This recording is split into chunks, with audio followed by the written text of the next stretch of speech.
The stage is set, the bright lights are on. Welcome along to Obviously Fight Talk episode 74, and I am joined, as always, by the one and only Mr. Robert Palin.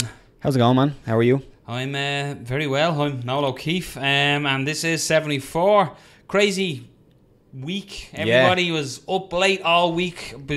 From what? It was Wednesday, Thursday, Friday, Saturday? Yeah, imagine how they feel. Yeah. McGregor Mayweather. Exhausted I was. So yeah, we'll obviously be covering that in detail throughout episode 74. But if you're watching on YouTube, while we have you here, just hit the little subscribe button there and share the video, just so you see all our content. And don't forget as well, if you are watching on YouTube, we're not only on YouTube, we're on iTunes, we're on Android. If it has podcasts on it, we're there. So again, like and subscribe on them. Share the knowledge and share the love. If you don't want to look at our ugly faces, essentially, I certainly have a face for radio. So if you prefer the smooth, silky sounds of Noel, yeah, we're available on app stores and play stores and all that shit. Shout out to our sponsors, Fight Star Ireland, The Fighter's Choice, everything you need under one roof, be it groin guards, shin pads, the best of boxing gear. Check them out and tell them the lads from Obviously Fight Talk sent you. MMAmix.com for all your MMA needs, all your stories, all your articles. They do things a little differently. Check them out. They're obviously good because they're with Obviously Fight Talk. And then, we again, second time around, feelsupreme.co.uk. Check them out and receive 10% off all the products from Feel Supreme website using air code Fight Talk at the checkout. So visit it for all your CBD oil and many organic and not natural supplements. Why do I have to say all this, Rob? Natural supplements and whole foods. That's right. Completely 100% natural with no hidden chemicals and no animal products used. So there's no dogs in your stuff. Feel Supreme work with domestic champions, world champions, amateur athletes, and even the average person just like me and Rob. So check them out, feelsupreme.co.uk and Fight Talk. If they don't use "there's no dogs in your stuff" as their slogan, I'll be very disappointed. Yeah. feelsupreme.co.uk hashtag no dogs in your product. So this week we have a packed show. We're delighted to say we will be just getting on with Johnny Jitzu. He's going to be talking about teammate hung up the gloves this week. Neil Seery, two-tap Neil Seery. We'll be talking to Johnny about that. We will be joined by Vinny Shoreman, who's a mind coach, and you'll also know him as the voice of Infusion and other Muay Thai shows. You might have also seen him on the Joe Rogan podcast, the sister podcast, which you might have heard of it. I think it's called the Joe Rogan You just Experience. Said I know, yeah, fucked it up. So Vinny will be on. It'll be interesting. We want to talk to Vinny just for the mindset of fighters and what was going on at the press conference and in general, other fighters, not just there. And I'm delighted by this one. This is, for me, this is a cracker. This is my childhood. Wayne will probably kill me for saying that, but the Pocket Rocket, Wayne McCullough, will be joining us. Again, silver medalist in the Olympics, a world champion, gold medalist in the Commonwealth Games, a World Cup bronze medal. That doesn't happen anymore, but it does now. This man is, one of the all-time greats in boxing. Wayne McCullough will be joining us. And then we'll be joined as well to look back at UFC Scotland. We're not saying he's the best. We're just saying there's no one better. Thanks. He needs to give me copyright for that. That is phenomenal. Does, Mr. Brendan Dorman. But we're going to start it a little different this week, and we are getting on. Just getting on. Johnny Jitzu. Who's the fuck?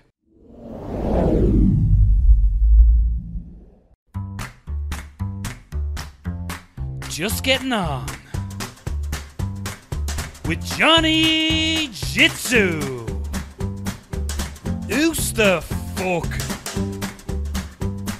Johnny Jitzu here, just getting on for Obviously Fight Talk. What's the crack, boys? What's the story, Johnny? We finally got you back live, sort of, in studio. Yeah, that's it, lads. Johnny, this is probably a tough weekend, actually, I'd imagine, for all the Team Ryano members, but Neil Seery made his walk for the final time yesterday, being recording day, being Monday. So on Sunday he made the walk. Unfortunately, he was at the end of a rear naked choke in the third round. But just, Johnny, you've worked and trained alongside Neil for a long time, so just what's your thoughts on the man, the myth, the legend that is the little bollocks Neil Seery? Come here, Neil's a great character. Like, what can you not say about what the guys did? Like, I mean, to get into the UFC, like at one time Neil had a negative record as well, and just to climb up and do what he's done. It's just had an unbelievable career. Yeah, he's a top fighter, lads. It's hard to explain. Like, you know, like you've got fighters who come in there and they're technical and they're this, but like when you talk about like a raw fighter, a real fighter, that's the best description I can give you of Neil Seery. Like he's a serious athlete, man. Yeah, unbelievable career. That's all I can say there, lads, on that. What about Johnny? I posted. There's something that P.T. Carroll wrote a great article, as he always does. But he wrote it was MMA fighting, and it was an interview with Neil. And Neil spoke about the hardest fight now is entering retirement. What did you think of Neil's words with that? Someone who you briefly teased retirement, but what did you think about what Neil said in regards to this being the hardest part? Yeah, it's definitely like, you know, retiring from the game it's definitely hard to step away from something you do day in and day out and something you strive for. And, you know, like, this is a tough game, lads. There's no two ways about it. It's the toughest game on the planet. And, you know, it's just, I can understand what Neil's saying about filling that void. But, like, I mean, Neil's always going to be around the game. That's where I can see how Neil fills his void. He's going to be around the game. He's going to be helping young fighters and just... You know, you're never going to be away from it as such. Like, you know, I think, yeah, it's definitely hard. It's hard to turn off your fight. Do you know what I mean? You always want to fight. You always want that competition. Like, you get into this game, you're born to do it, and you know it's hard to stop, lads. Hard to stop. Like, the one thing I noticed with it as well, and it was something like, I remember when Brad Pickett was talking about retirement, obviously a former opponent of Neil, but when Brad Pickett was speaking about retirement, he said he wanted to go out on his terms, where he felt if he wasn't competing with the guys in the gym, that wasn't it. But like, looking at the fight on Sunday night, Neil Seery was competing. Like, he was against a young, hot prospect coming up. You probably give the first round to his opponent, you would do, but the second round, you could score it to Neil. It was a typical Neil Seery fight. You could see it when he was walking out to the cage. You could see he was taking everything in and he was enjoying that moment. But when it was in the cage, the switch was switched, and in the second round, you could see a smile coming across Neil's face, the enjoyment of what it was. But the fight itself, like, you'd never look at that fight. Only Neil has said he's retiring. You'd never look at that fight and say Neil Seery should retire. Yeah. Look, lads, realistically, Neil could probably go on for another 3-4 years, in my opinion, if he wanted. But at the end of the day, it's his decision to stop. Like, man, the guy has been in some serious fights over the years. He's nothing to prove to anyone anymore. He's done it all, and like, it's his decision to stop now. And you know, everyone has to respect his decision. You know, he's done it all. He owes nothing to no one now, and that's, you know, he's a legend, an Irish legend. Yeah, he'll be on the Mountain Rushmore of Irish MMA. You know, that's it. You spoke about him having a negative record at one point. Do you think that Seery is one of them guys where you can't judge him by his record? A lot of people would look at the record and say, oh, maybe. But it's one of those... That's where the old additive fucking records of our DJs come into it. You know what I mean? You cannot judge by a record how good of a fighter someone is. Like, people have bad nights, you know. Everyone has different stuff. That's how it is, you know. One thing I'd say about Neil as well, you could see his interview, in a way it was almost hard to watch, because you could tell he was emotional at the time. He was, you know, but at the same time, like what you said, while you get into coaching, he was already coaching. He mightn't have been aware of it, but the advice he was given to young fighters about, you know, when you enter this game, you're not all going to be driving Rolls Royces, and you have to look at retirement. Like, to add to the legend that Neil Seery is, he's working a full-time job. He's expecting, his wife's expecting their 5th child. Do you know what I mean? Like, the man has his hands full in life. He gets out fishing. Like, he has his hobbies. He has his life. He works his ass off, and he's a full-time mixed martial artist competing at the highest level in the UFC. He is, like, and if you've ever, I've been lucky enough to where, I don't know Neil, but I've talked to him on the show here, and then you'd say, all right, to him at shows, if you're at shows. He'd be the one bloke who'd be slagging the bollocks out of everybody in the room. But when he leaves the room, everyone would go, Seery's fucking sound, isn't he? He's the only bloke that could call you the rogue, but a likeable rogue. Yeah, he's the only bloke who could call you a fucking prick and walk out the room and you go, he's sound, isn't he? So, you know, for everything Neil Seery has done for mixed martial arts in this country, we have to thank him. We've absolutely loved him. I've loved watching him fight. Hopefully he stays heavily involved with Team Ryano, because it just wouldn't be the same watching an Andy Ryan video and Neil Seery not slagging somebody in the background. That's a simple fact. I'm sure Neil won't be gone away from our eyes totally, lads. I'm sure Neil will be here. You know what I mean? Neil's going to be around the game. There's no two ways about that. Johnny, with you, anything coming up for you in the pipeline, working away with the young lads training and anything for yourself? No, nothing in the pipeline at the minute.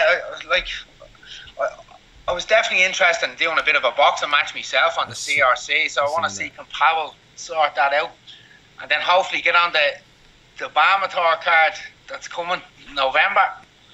So that's what I'm looking at now at the minute, lads. Were the juices flowing last week when you were looking at Bama? Did you want to get in there? 100%, man. 100%. Every punch thrown and twitching and moving. Yeah, man. Definitely looking forward to coming back to competition, alright? Happy days. Well, Johnny, it's great having you back in studio with us, talking to you live. An absolute pleasure. We know you're busy, and thanks for taking the time, you man. As always, you're the fucking legend.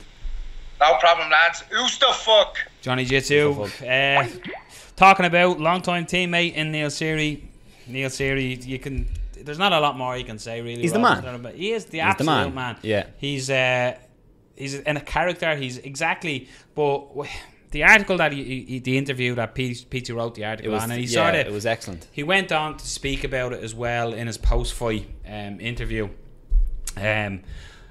And it is solid advice that he's given. You know, we all see what we're going to talk on in a little bit with Conor McGregor, but Conor McGregor is a special entity. He's an anomaly. He really McGregor. is. He's like, a complete anomaly. No fighter before has done what he's done to the levels of what he's done in such a short space of time. So you see fighters and think, oh, I want to be the next Conor McGregor. But Neil Seery is more realistic. Yeah.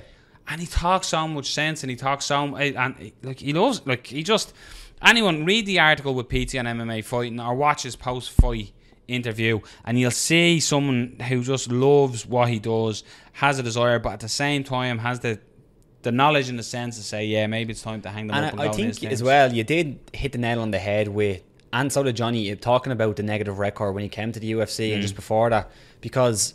You know, he's not somebody who the UFC probably were looking at like, oh, we need to get this guy because, you know, the first thing you look at is the record. But he got to the UFC, he won some good fights. He was competitive in basically every single fight he's had with some really good guys.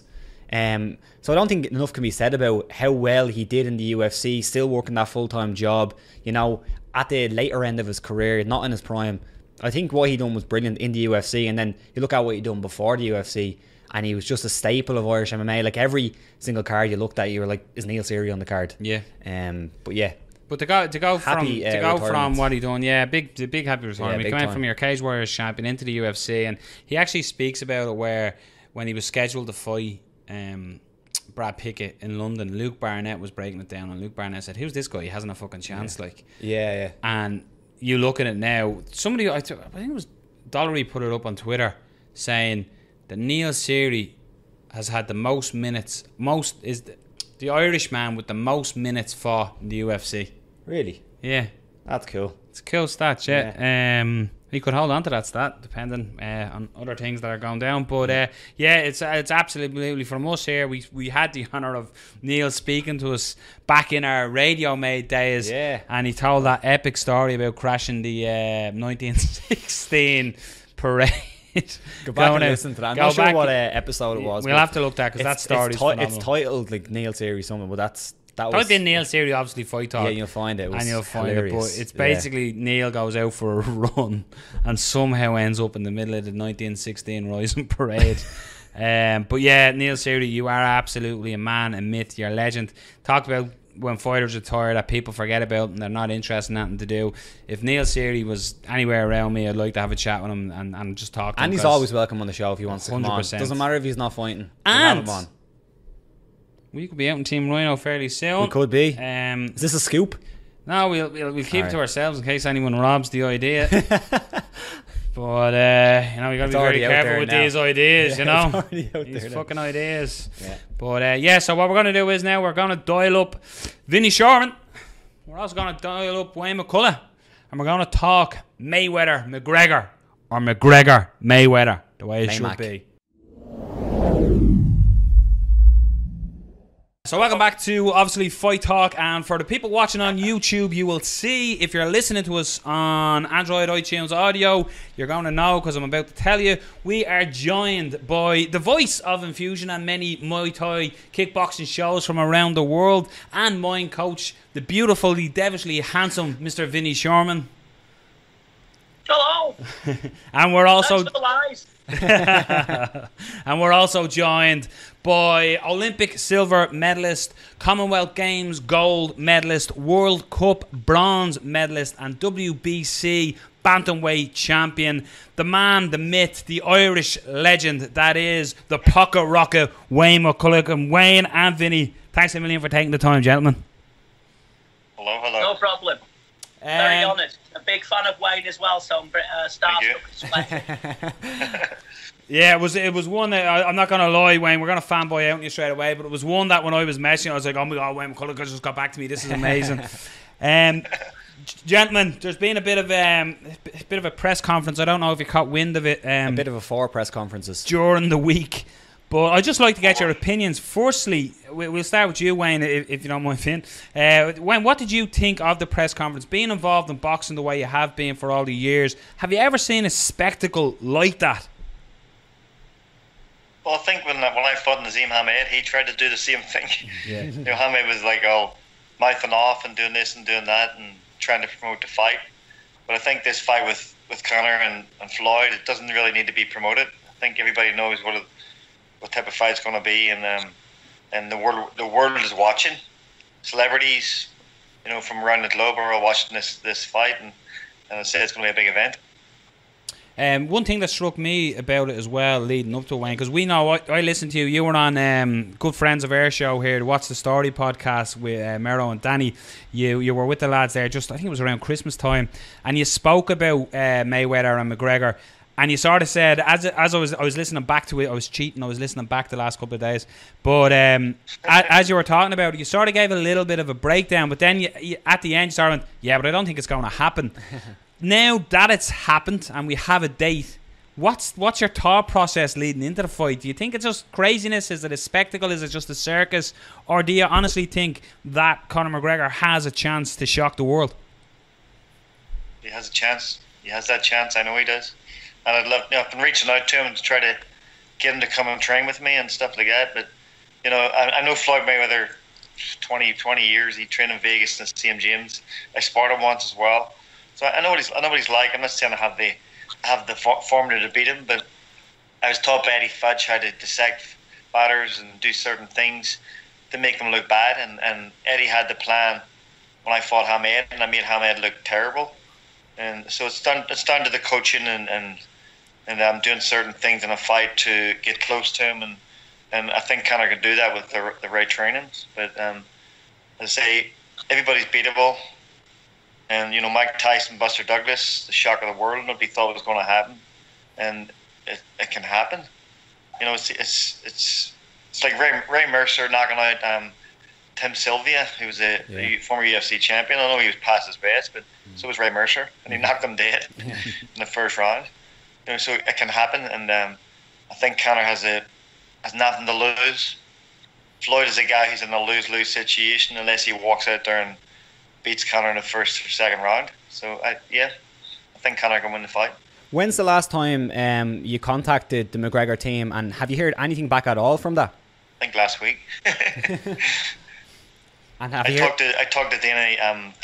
I talked to Dana White yesterday, and I told him, you know what Eddie taught me, and how to, you know, you can win a fight by doing certain things. And Eddie taught me how to do that and how to dissect different fighters. And I told Dana last week. I was at that new show last week, the Contender Series in Vegas, and I just said to him I would love to be working with him, just to help him and give him an extra chance to beat Floyd. And I know Floyd. I know Floyd for 20 years, and I consider him a good friend as well. I met Conor once. And did you hear anything back from the McGregor team at all, or is it radio silence? Nothing. I told him, actually last year I told him to come in here and spar because I have a pro fighter, and I said I would spar with you as well, just to give him a taste of what it's like to be in there with a top level professional. And I would love to spar him, of course I would.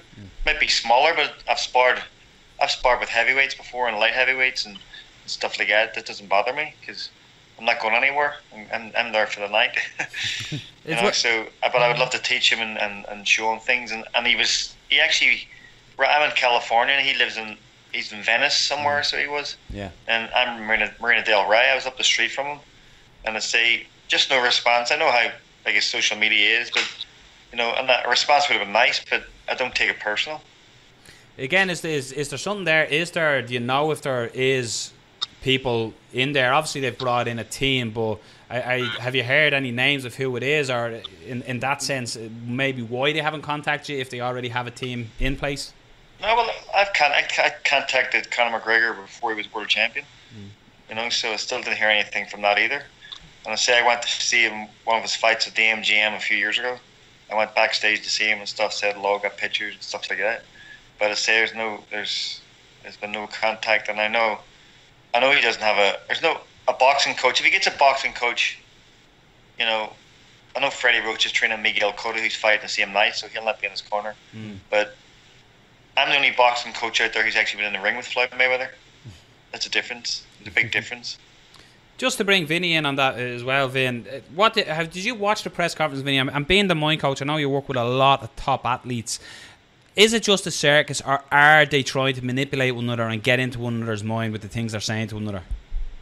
It's difficult to say because it's all show business, isn't it? I mean, the spectacle, the grand scale of it, the following they both have, and the self-belief is just, to be in any sport, Wayne will know, of course, with the levels he got. I mean, to unwaver that or to unhinge that is very difficult. And to try and put Floyd Mayweather on, let's face it, he's got a huge ego.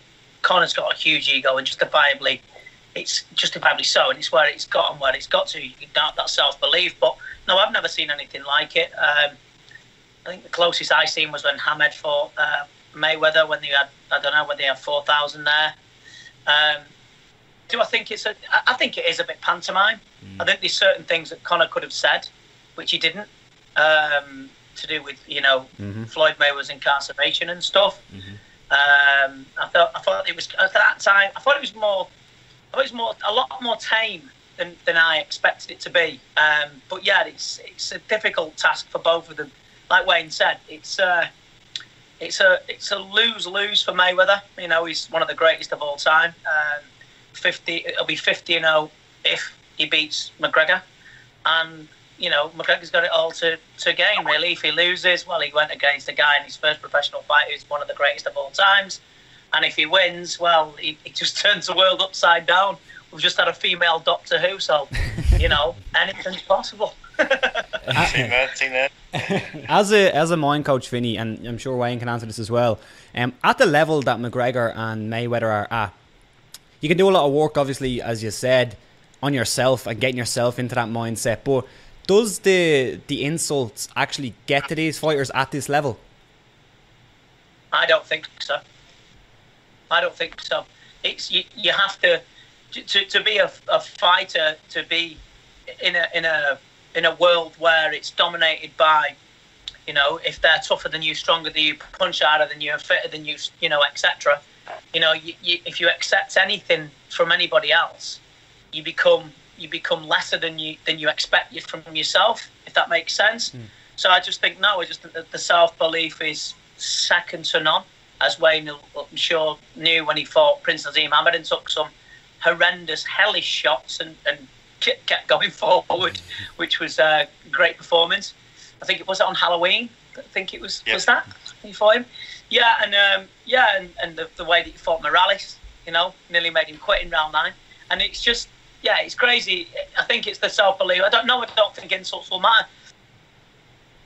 If you can slip punches and go through things that you have to, I don't think words will affect you. The old saying, isn't it? Sticks and stones. So, yeah, they're both masters at the game of mind game. So, yeah, both brilliant at it.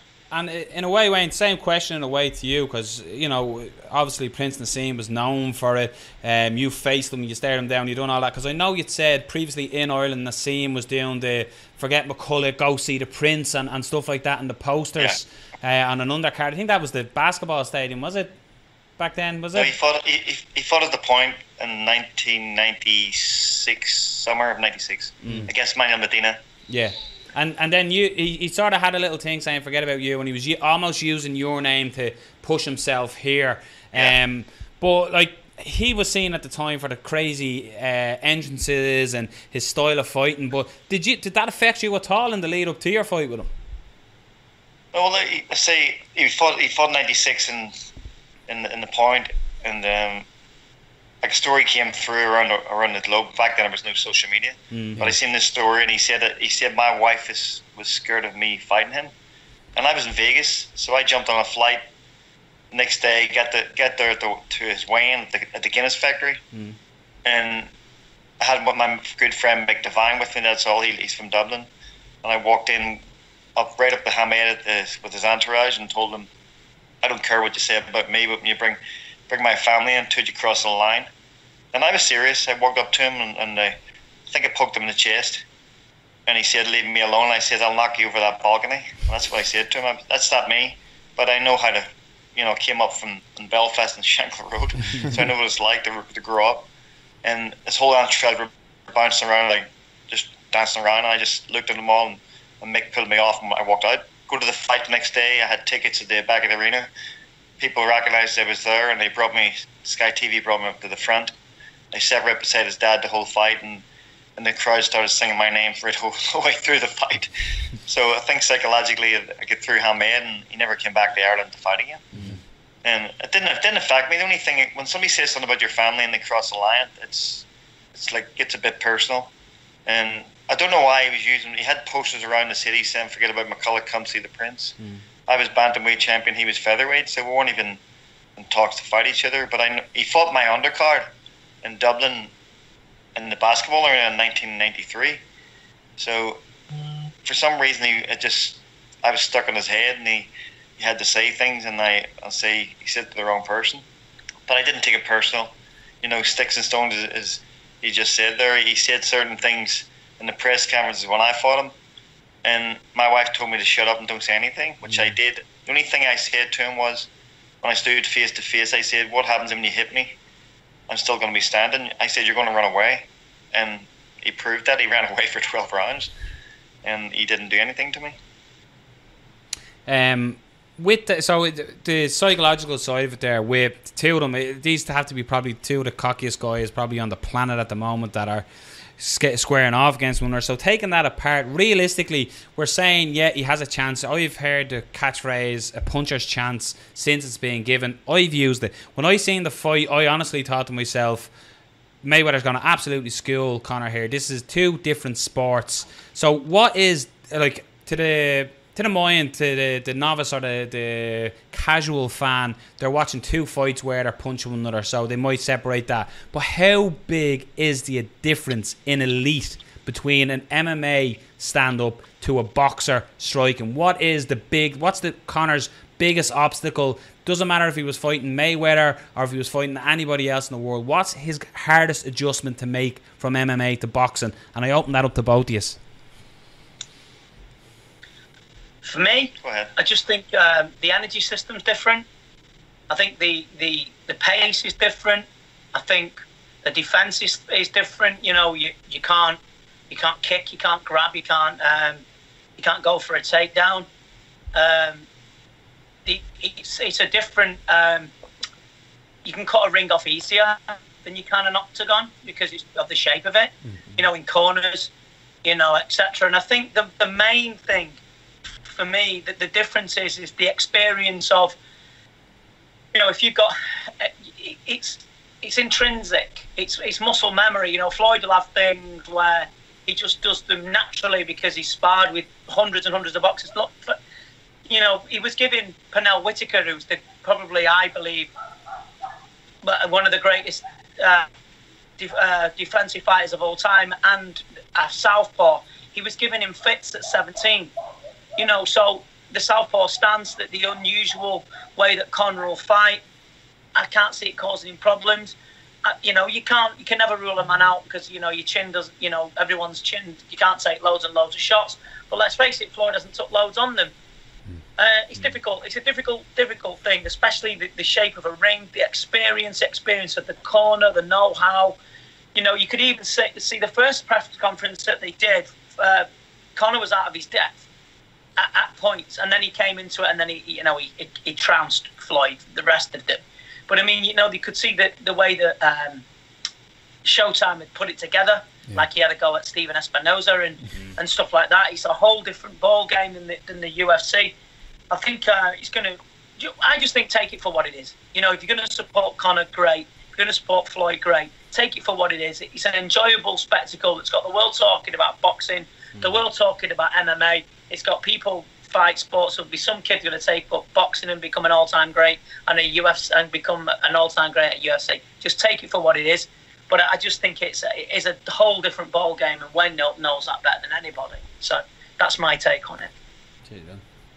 Wayne, what do you think? Go on. Yeah, I love both sports. I love the UFC. I love boxing, but the stance is totally different. Boxing, when you get close in boxing, the referee breaks you. When you get close in MMA, you can hold the guy and sort of get a bit of a rest if you're laying your back and stuff. But boxing, right away, you got to fight for 3 minutes of every round. And Floyd Mayweather has a good chin. He's been hurt before, once or twice. But his chin's not like Roy Jones. When Roy Jones' chin went, or when his reflexes went, to get knocked out 5 times in the last decade. Where Floyd's got a good chin, and Conor is a big puncher. Floyd's fought big punchers in boxing, and they didn't affect him at all. It's a different, and the gloves are not going to make a difference either, because when you fight in small gloves in boxing, they're going to be fighting 10s, not 8. But if you take the wrist part of the boxing glove away, the glove's really only like 6 ounces. Yeah. And the padding is different on boxing gloves, because the MMA gloves, they're thick, like a thick rubber. Boxing, when you put the wrap on with the tape and stuff, you can actually feel your knuckle coming through it. So they're not softer, believe me, they're not softer. And boxing, remember, we do one thing, we focus on mainly the head. Punch to the head, punch to the head. MMA, you hold, you kick, you look for submissions. So if a fighter's not used to getting hit to the head over and over, it's going to be different for him. So I think that's the difference in the two sports and what's going to happen in the fight. There was a lot of discussion about punch count. Like, when you're known for throwing a lot of punches in your fights, and people were picking out the amount of punches that Conor threw in fights. Do you think that it's even fair to compare the amount of punches he throws in an MMA fight compared to what he would throw in a boxing fight? And on top of that, do you think that to beat Floyd Mayweather, you need to throw a lot of punches, or do you need to try counter? Yeah, you can't throw one punch against Floyd. I've experienced that being in the ring with him. One punch doesn't cut it. It just is. He's like Houdini in there. There's like 3 Mayweathers. That's how good he is. And even being 40, he's still. I know you can shape. I could fight tomorrow, believe me, and it's in my head that I want to fight still. I train every day, and I'm like Floyd. I never went out of shape between fights. Kept training, keep sparring, do that. But it's different when you step into the real fight again after being out 2 years or more. Maybe your body will say to you, I feel old here. And they say a fighter gets old in one night. So, I'm not saying, Conor, 29 now? Some fighters get old at 25, some get old at 40. Bernard Hopkins was 51 years old and he's still fighting, still was a world champion. It can happen if your body can do it, and your mind if your mind can do it too. It's a mind game as well, and you gotta focus on that. And to say with me, I know I could get in there and beat a lot of guys today. I could still do it because my mind believes it, and my body's still in shape to do it. And I was talking to Dana White last week. I said I'd love to fight Demetrius Johnson. He's pound for pound the best MMA fighter in the world, and Floyd's the best boxer. So I'm calling him out, and he's calling him out. Well, he said I'd love to see that. Yeah, there's a comment event. I noticed you did mention before that you train jiu-jitsu. Are you graded? No, I just do it. I don't do it for like belts and stuff like that, because I'm never going to like competing in jiu-jitsu gym or anything like that, but I've trained with a few MMA guys and I've rolled with them, and it's so different. That I was actually on my back for the first time in my career, but being on my back, I could still grab the guy's wrist and or look for a leg triangle even, or flick him over my back and then get the choke in. So I love doing them small things, and it helps too with a street fight as well. Not that I'm in many street fights, but how to lock a guy up without even hitting him. Get his arm twisted, or like an arm bar, or get him in a choke or a Darth choke or something like that. So I can do all them stuff. I know what they all are, and maybe I will try it someday. So if you're hanging around in California or in Vegas and you see Wayne McCullough, just step away. Don't. He's hungry and eager to try out these things. I'm a little guy. Something I want to bring up that Vinny actually mentioned there, which I think is a great point, Vinny Shoreman, was it's going to be good for both sports, because when this was announced first, you got the real boxing guys going, this is a joke, this is a circus, and the MMA guys saying similar things, but what's going to happen out of this of a marriage of the two sports is there's going to be eyes on both sports that may not have been if the other wasn't part of the marriage. So you're going to have MMA fans watching boxing, and you're going to have boxing fans watching, and they might go in to see a little bit of MMA to study McGregor or to see the background. And then of course there's a little fight just down the road. Vinny's wearing the t-shirt of Golovkin against Canelo as well. So in a way this has to be good for both sports, surely. Yeah, I agree. I mean, for me, what Conor brings to the table, and more so than Floyd, I think, is a realism of, because you often hear of how he was in Crumlin and he was driving around and he had no money, but he still visualised himself in a Rolls Royce, and how he struggled being on the dole, etc., on welfare and all that, and the way that he's come through, and I think the whole thing, the meaning of a champion, and I'm sure Wayne's got many people that have said to him that, to hear their story, to inspire, to make people believe that, this isn't all there is in life. There is ways to do things through, I know, the cliche, hard work, dedication and all that. And to get people to, just have some sort of light at the end of the tunnel. I think Floyd doesn't do that as well as Conor does, and I think it's fabulous, regardless of who the winner is. I think it's good that what he brings to inspire people, to make people believe they can do it, is fabulous. Although in some ways, on the flip side of that, it does give people confidence who are rubbish, which is dangerous. You know what I mean? So there is that. But I mean, I just think it's great. I think it's great for people, to grow them, to give them spirit, to give them inspiration. Like I believe a champion, yes, the belts are great and the trinkets are lovely, but I think it's the person that makes the belt, not the belt that makes the person. Nice. Wayne, what do you think of the idea of the two? Is it going to help both sports? I think it already has, as Vinny said there, it really has. People are talking about both.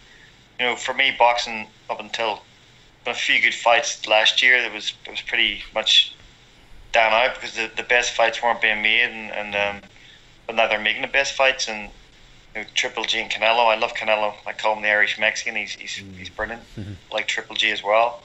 And to say, unfortunately, the same night that Conor's fighting Mayweather, Miguel Cotto's fighting in California, and nobody's even talking about it.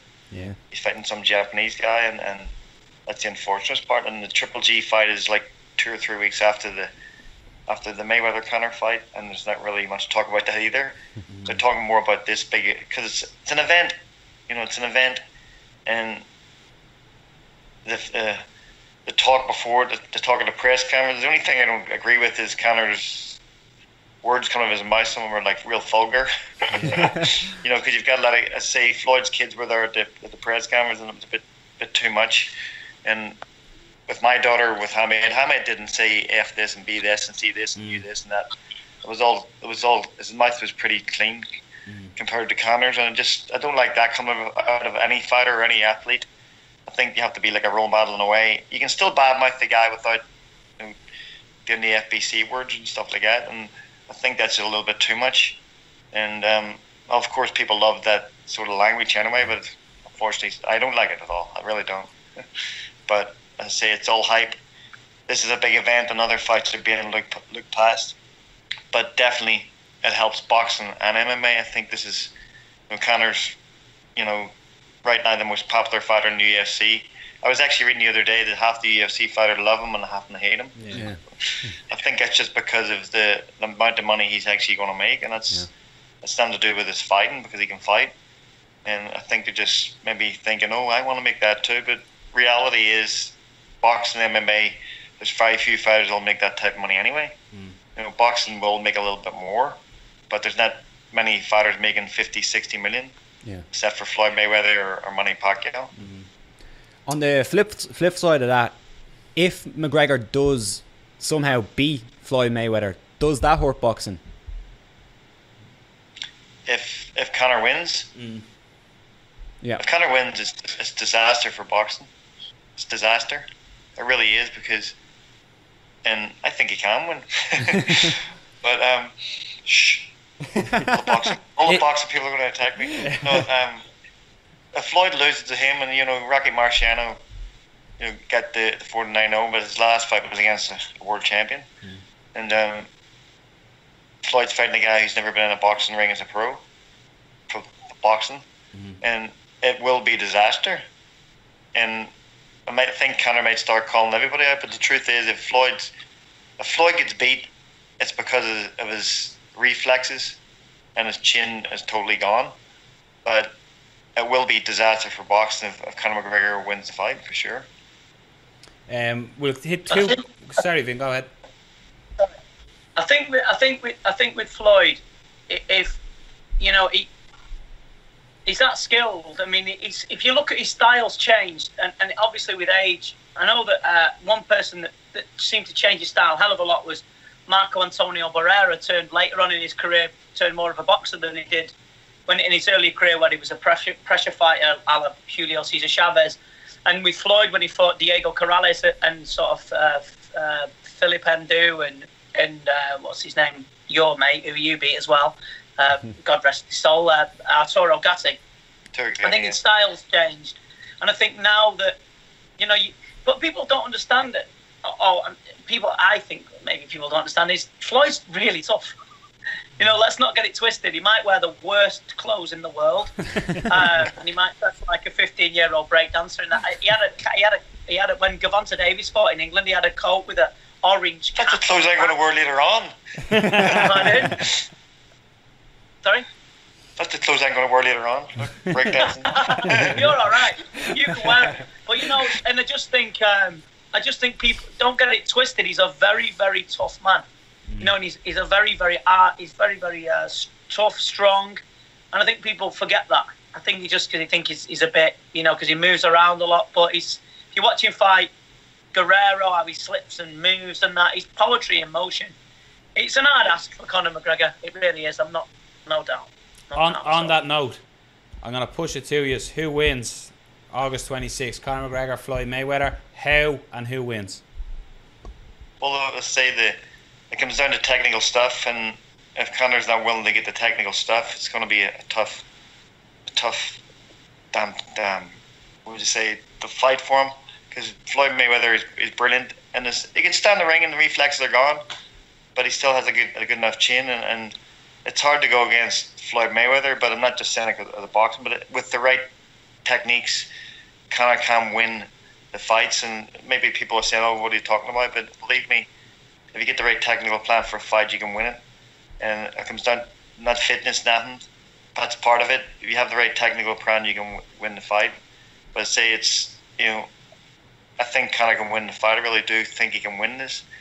And it's going to be an interesting. I'm not going to give my opinion, because you know what, I'm friends with Floyd, and I met Conor once, and I'm me and Floyd always have a chit chat when we see each other, and I don't know Conor personally. I've met him once, and I'm Irish. He's Irish, but still you support the people you know longer. Your friend. So I'm not going to give my opinion, but I think it's a fight that Floyd needs to win, otherwise it's a disaster for boxing. I think I admire Conor McGregor. I admire the way that he's transcended the sport. I admire the way that he's given people hope, and he's shown that he can talk into the biggest boxing fight in history, not being a boxing fighter. However, when you watch Conor's knockouts, are generally counter-punch knockouts, especially when that slip when he throws the left hand. Giorgio Petrosian throws that dead well, and also Edwin Valero, another one that's died. He could throw that really well. He was trying to wait for that counter. Floyd's too smart for that. Floyd can hide behind his Philly shell. He can walk him down. He has a really, really quick lead right hand, and the way that he slips. Floyd Mayweather, and I think maybe by a late stoppage, I would have been, because I'm a huge boxing fan, and I've got to stick up for the sport that I've enjoyed longest. But nevertheless, I do admire Conor McGregor, and I think it's going to be a great show. And I'll be on the edge of my seat with everybody else on August 26th. And I can only see one winner. And I hope they haven't upset anybody. That's just my opinion. If I'm wrong, well, I'll hold my hands up and say congratulations, The other one, if Conor does shock the world, will he box again? Yeah, because he's going to think he can beat everybody. And other fighters here, young contenders, you get, Danny Garcia, Earl Spence Jr., you have James Kirkland, Thurman, other ones that probably left out, and even Chris Van Heerden that Conor spar with. Yeah. He's asked me to train him twice. I know him personally, and when he fought Earl Spence, they told him more or less what to do, but he didn't train with me. So when he gets stopped by body shots, what I said he would happen. But I say he's a decent fighter. You know what I mean? He's not a world level fighter, but him and Conor had a good spar, and sparring. It's unfortunate that people can compare sparring, because I heard yesterday, Jesse Vargas, who I know really, really well. Yeah. And he came out saying that Conor was knocked out in sparring, and I'm thinking, what if he was? If he was knocked out, it doesn't mean anything, because I've seen guys getting knocked out in the gym, and a guy that get knocked out then beat that guy in a real fight, because it's different when you get to the real fight with the emotions and your mental game and stuff like that, and you have to be mentally strong and be ready for the real thing. Sparring's just, sparring and training, and you learn things. But some people are better gym fighters than they are real fighters. So that's the difference. I heard the same about Joshua. Joshua got knocked out by David Price. I live in Liverpool. My friend David Price has been in the same gym, the boxing gym that I go to, and I know that David Price dropped Anthony Joshua and hurt him really badly. So, like Wayne said, I heard it was Brandon Rios, but Brandon Rios was interviewed, and he said, "I've never met Floyd Mayweather. I never met Conor McGregor in my life." So, there's all sorts of rumours, but Wayne's the man in the know. So, Mayweather's a good. Mayweather, I know. He's a good guy. I've known Floyd for years in the gym. He would never walk past me anywhere. I always talk to my wife, my daughter, and stuff like that. He's a nice guy, but he always wants to be the villain. Yeah. When he fought Parker, he wanted to be the villain and wanted to look bad. That's Floyd. But he's the last time I seen him actually was at the Frampton Cruise fight, and he was walking down with his whole entourage, and I was sitting with the Sky TV guys, and he walked straight over to him and gave me a hug. And that was when all his bodyguards were around and everything. That's the type of guy he is. He'll step out of line to go over and make sure that he greets you or says hello. He's a good guy. So again, it's a persona. Both of them personas. Money Mayweather. Exactly. Makes money. Yeah, exactly. As well, the same rumour circulated when Conor was due to fight Eddie Alvarez. It was going around that Conor got knocked out in the gym. But gym stories should stay in the gym and just be stories. Exactly. Gentlemen, we put out to listeners of the show that we had you on, and if there was any questions, so we're just going to fire a couple of questions for each of us here. So this is from Brian Martin through Facebook. He says, does Wayne agree with Frank Warren's opinion that Prince Nassim lack of discipline cost him being one of the greatest ever? Yeah, I think so. He was fit. The good thing when I fought him was at the press conference, he said one thing that I wanted him to be. He said he was in the best shape of his life. I wanted to fight the best Hamed there was. And I think his problem was that he had too many people around him. Here's your mouthpiece, here's your water, here's your towel.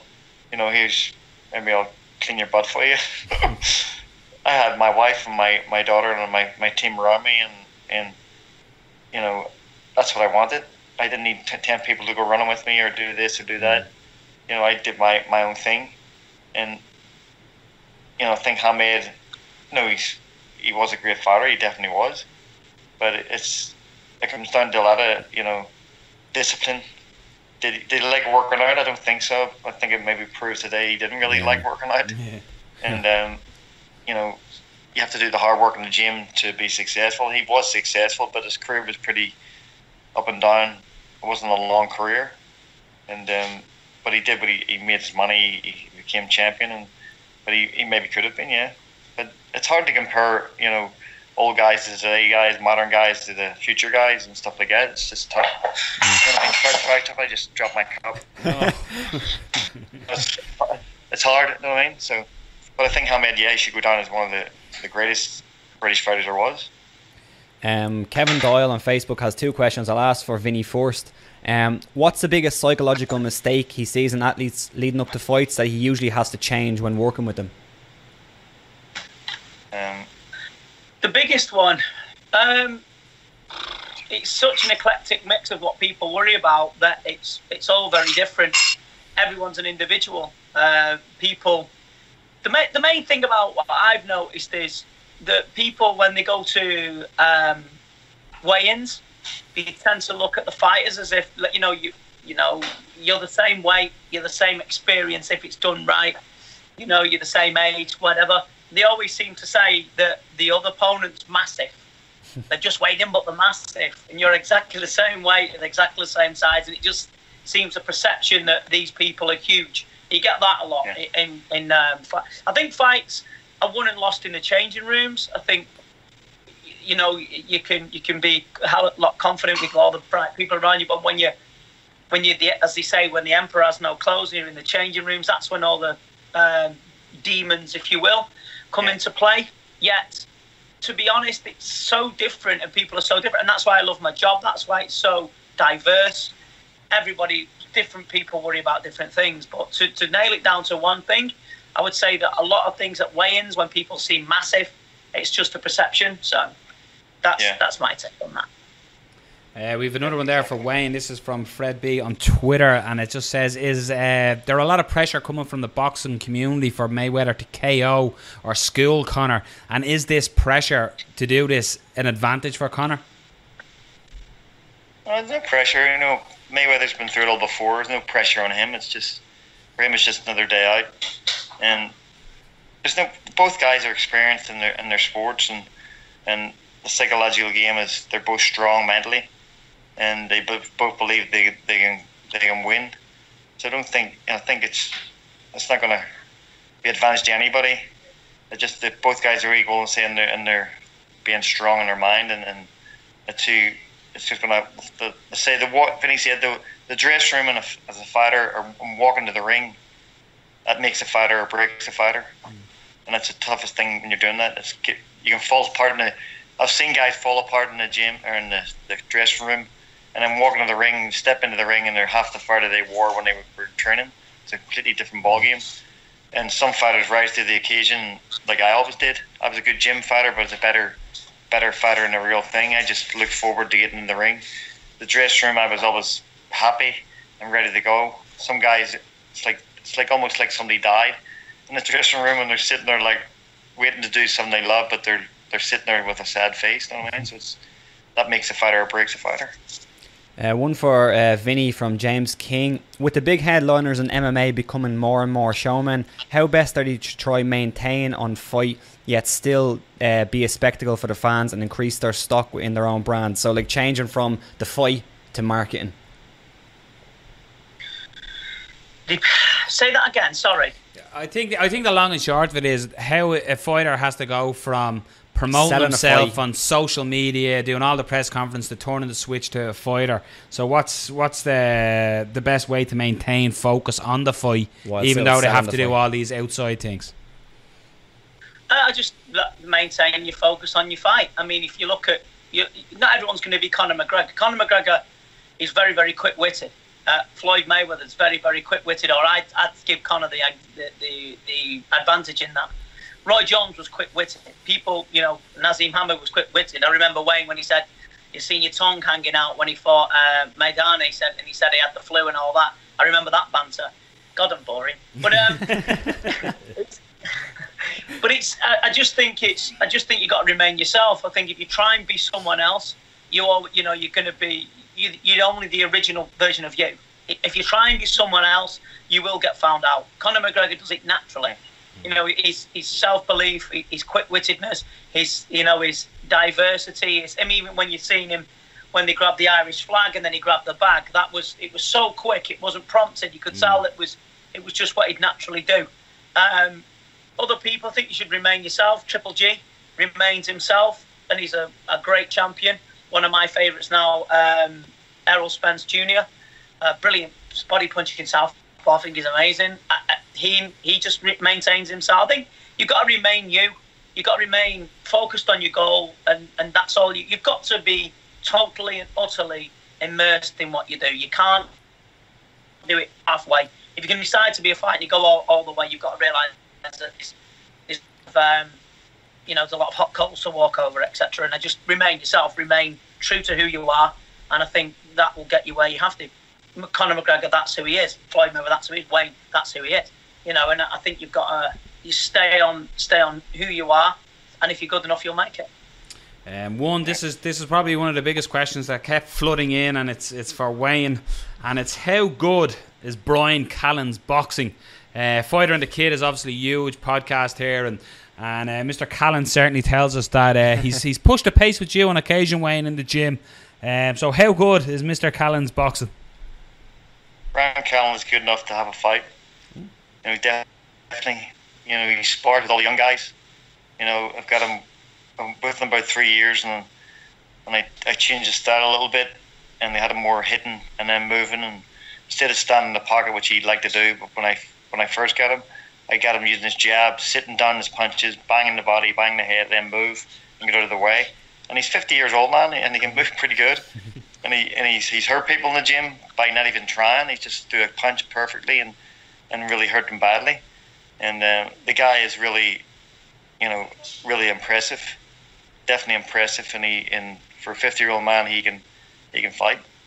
One that came in as well that wasn't on the piece of paper here was from my brother. So this was from Mark, and he basically said, Wayne, what was the fight that you enjoyed the most in your career, be it the hardest fight or just the one that you look back and will always make you smile and say, I loved that? I actually like the Morales fight, believe it or not. Morales, for 12 rounds, he hit me. In the first round, he was hitting me hard.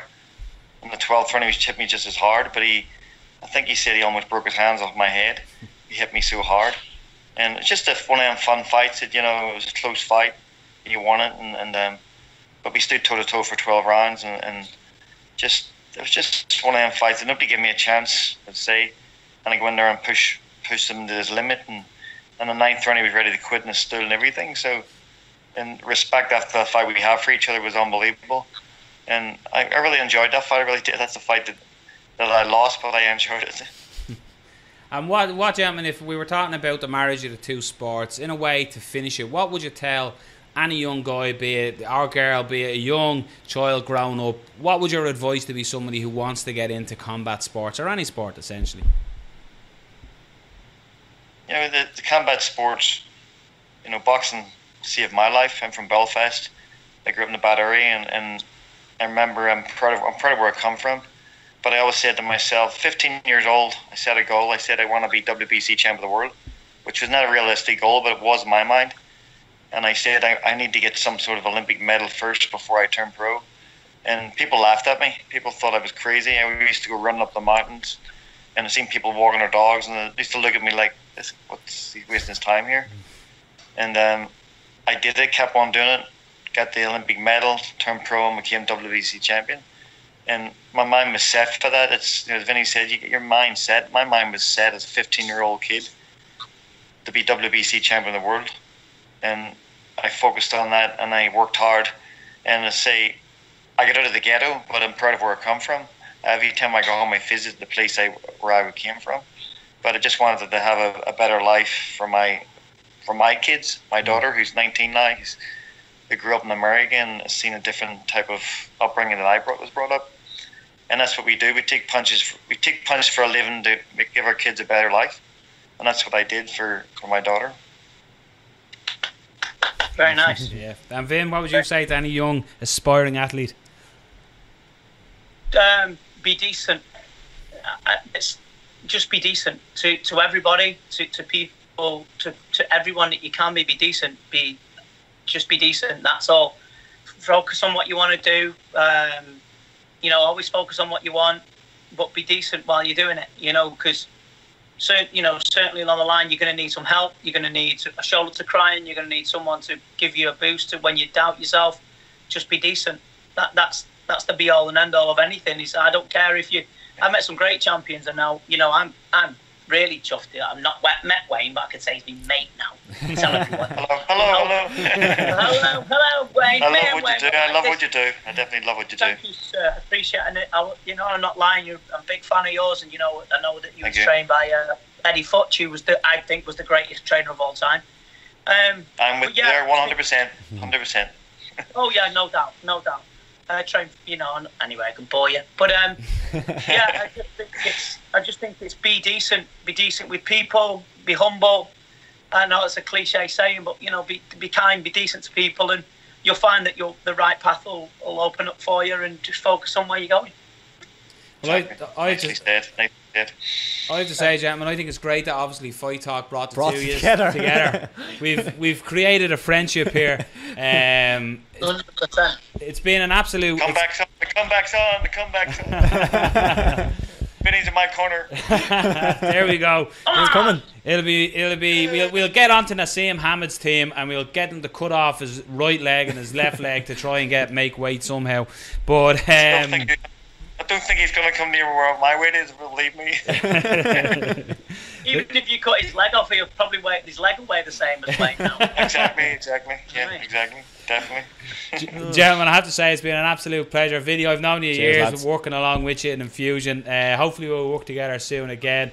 Pleasure talking to you. Wayne McCullough, you just remind me of one of the best summers of my life in '92 in Barcelona. Watching you and Carew do Ireland proud. Following your career and having the old man constantly sit me down and go, you could do that. So you're an absolute legend, and I'm humbled to have spoken to you, and we'll love to chat to you again in the future as well. Definitely. Thank you very much. Thanks, pleasure, guys. gentlemen. Listen, Cheers. Thanks very much. Thanks, fellas. Take care. Thanks a million. Have a good one. Thank you very much. And there you are, two people from two different worlds with Muay Thai and Vinny's mind coaching, and obviously the great Wayne McCullough. There's absolutely, I love that. Originally the plan was we were going to have the two lads on individually. Funny story. we were going to have Wayne on at 6 and Vinny was going to come on at 6:30. As we usually do. As we normally do with our guests. But the two lads started interacting on Twitter with one another. Can't wait to talk to you. So Rob sent me the message last night going, we might have a problem here. So we had to, basically, first time we've done it in the new studio here, where Hopefully we were doing a group chat where we had the two lads on. So it was cool. I told you it would work. You were like, I don't know if it'll work. It was great. I didn't say that. I said I don't know how to do it. Brilliant. But I done it. Absolute pleasure speaking to the lads. And I think awesome. it's a good balanced opinion of how everybody feels about Maymac. Like I honestly think it is. Everyone's like, don't underestimate Conor, but he's got his hands full, taking on probably one of the best fighters of all time. Yeah. But absolutely brilliant and humbled to speak to one of the best of all time in Wayne McCullough and the great Vinny Shoreman, one of the funniest men in the world. Vinny Shoreman had the honour and joy of being in Thailand with Vinny. 3 weeks of listening to his anecdotes and his personality and just seeing him. He's another guy who loves the sport. And check out everything Vinny does as well. So first time speaking to him, nice guy. Gentleman. Absolutely love Vinny. I've been since of course, literally episode 1 of this. I've been messaging him. I want to get you on the show, and he's like, "Yeah, no problem. Just tell me when and where." Yeah, I was like, "We just took a year and a half to go." Yeah, so are you free on Monday? So let's move it on and let's look back at UFC Scotland. And to do that, let's get our American Irish man friend, the great Mr. Brendan Dorman, on to us now. So welcome back to obviously Fight Talk, and if you're watching on YouTube you will see, if you're listening on audio you're about to hear, we're joined, as I say, we're not saying he's the best, we're just saying there's no one better. So welcome back to my man Brendan Dorman. Hello everyone, thanks for having me guys. Hello. Cheers me man. So what do you think of the fights this weekend? Yes sir. I caught the kind of the tail end, and then today I did some catching up. Interesting, to say the least. Just striking wise, especially, there's some trends I'm seeing kind of develop that are good. As a guy that was, you know, a MMA striking coach, and might go back to that at some point. There's just, I mean, you could forever debate chin up, chin down, hands up, because it works for some, doesn't work for others. This, I think the misconception is hands up like this, chin tucked, you know, bladed in your shoulder. That doesn't work. So I think and I loved Bisping's little rant on Fox, and I don't want to say really why, but the point is he was talking about with Gunny's fight, how his chin was kind of up, right? Now it's worked for him thus far. And what got Gunny clipped wasn't a matter of his chin up. It was the matter of the guy made really, really good reads on him, and I'll kind of explain. Gunny landed 2 blitzes. One was a long 6 or right uppercut, followed by a hook and I think a straight punch that didn't hit. And then he hit another kind of distance, because he does that kind of hop in, hop out. Yeah. And it's kind of their mini hops. Then he really hops in with that distance 3, right? But the guy was reading his shoulder movement on it clearly, you know? Because the second one kind of caught him, but you can tell like he's reading it. And then his right hand's here the whole time. If you see, you can kind of see him loading it up. And that's a subconscious thing that fighters do all the time. And it's really easy as an analyst to notice that. It's a whole different game to try to be in Gunny's shoes and notice that the guy's loading it up, you know? It's, again, if you're sitting on a couch eating chips, it's easy to just go, oh, this guy did this right. But either way, it's something I noticed, and his hand was loaded up. So the next time, he must have had a tell, like a twitch on his shoulder before he was throwing, or somehow he was loading up. Maybe it was a dip. As soon as he started that punch, if you slow it down, like the minute he went into his hook, there was a right hand catching him on the way in. And that's always that kind of, if you both, remember Rampage, Vanderlei Silva, that fight in the UFC? Yeah. They both threw a left hook at the same time, right? And Rampage had a nice high guard here, kind of elbowed out to deflect, and he follows through beautifully. Boom, left hook. And Vanderlei's right hand was down as he threw his, and that's why he got clipped. They're throwing the same punch in essence. So a lot of times the concussive force of you coming in for your left hook and you're going into a punch as you're moving, you know, that's knockout 101. And then the other thing the guy did really well was he was peppering him kind of dynamically with straight punches, and then as he's moving to his own left, throws a jab and then steps and up jabs. And it was such a nice straight punch on the button. And after that, Gunny kind of went like, someone on Twitter was saying, like, Jesus, it looked like he got hit by a shotgun, but it was a jab. Yeah. So I think it was kind of, he was already probably concussed. And you don't see Gunny fall like that, really. He's, you know, as far as I can recall anyway. And interesting clash of styles in that one, but it was so fast. There's not much really to break down other than really nice tell by the guy and very good straight punching. You know? Yeah, it's probably putting powerful. It's probably putting you on the spot, and you probably haven't thought about it. But with Gunny's style, the way he fights, and as you said, he's had a lot of success with the way he's fought. What could he change, but still bring his similar style to the game, if you know what I mean? Or what can he change, but not completely drastically change his style? I think with guys that are, I think his martial art, whatever his original martial art was, is like, I think it's something pretty abstract, but it also seems to be some type of karate variant, right? Whether it's Kempo, whatever it is, but it's a karate variant. Yeah. People forget that back in the day in karate, you sparred and it wasn't watered down, and there were great karate gyms everywhere, you know? So my advice would be, rather than just saying something as simple as like hands up, chin down, like it's more complicated than that. But what I would say is that because I went through this, like I've told you guys, and I hate, you know, hammering points home all the time. I started in traditional martial arts, so it was Taekwondo, Kempo, traditional Jiu-Jitsu, right? And those were like, that's all I did until my teens maybe. and then later I did grappling. But the point being is that what I did do is between the two, learn boxing and then subsequently Muay Thai.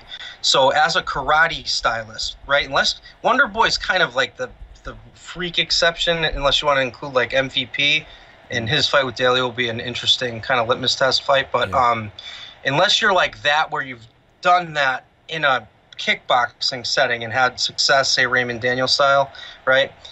You've got to adapt, and you've got to go to a Golden Gloves gym and just learn to just straight box, rather than relying on, oh, well, if I get knocked down, I have my jiu-jitsu. If I blitz straight forward after moving, in a circular fashion, I all of a sudden turn linear. Like, that's not going to trick everyone forever. It had way more efficacy when Gunny kind of first bust into the UFC, if you noticed. Now people kind of see a pattern to it. So my advice to anyone that's got that kind of karate, taekwondo, bladed style, hands down, relaxed thing going on. Again, there's exceptions like Dominic Cruz and shit, but the point is learn just straight up boxing. Go to a straight boxing gym and just box. Go to a Muay Thai gym and just spar Muay Thai. Go to Thailand. I'm sure he has the money. You have the money, right? Go to Thailand. Yeah, podcast money, making it rain here. So yeah, I think as a striker, you can't be content in anyone's style. If you just know how to box, good luck with leg kicks. You know what I mean? You got to keep evolving. I'm pushing, kind of pushing 40, and I'm still like, I'm never content. I'm never like, I know it now. You never know it. Yeah. There is no knowing it. Expand it, So if there was advice, it was that. It's not don't change the very essence of what makes you so relaxed and stoic. And those things translate into a guy that's probably got a better gas tank because of it.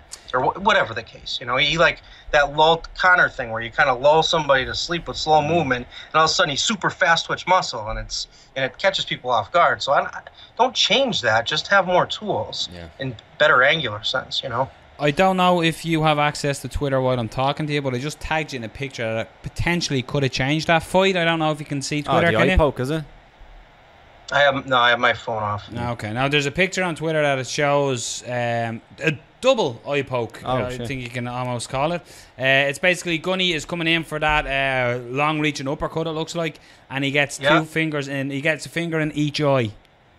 I didn't even know that. Yeah, the action wasn't stopped. I know he said that at the presser. He said that he was seeing double. Yeah. So again, like with them shots that landed, the shot that kills you is the shot you don't see. So I wonder how much that comes. I tagged you in it. So when you get off, when we finish here, have a look at it, because it comes with credit to Jerry. You might see it even if he. Jesus, yeah. I don't know if this is going to work. Yeah, I can see it through there. Can you see that? Oh Jesus. Yeah. That's like. Oh man, that's like Rumble when he got poked by the ginger there. Yeah, that's right up there. I'm gonna put this on the video. Hopefully Jerry doesn't mind. Yeah, no, Jerry. That's of course. Jerry. I can see it perfectly. Yeah, Jerry McCarthy took for the viewers. For the viewers, Jerry McCarthy took the photo from KO Media.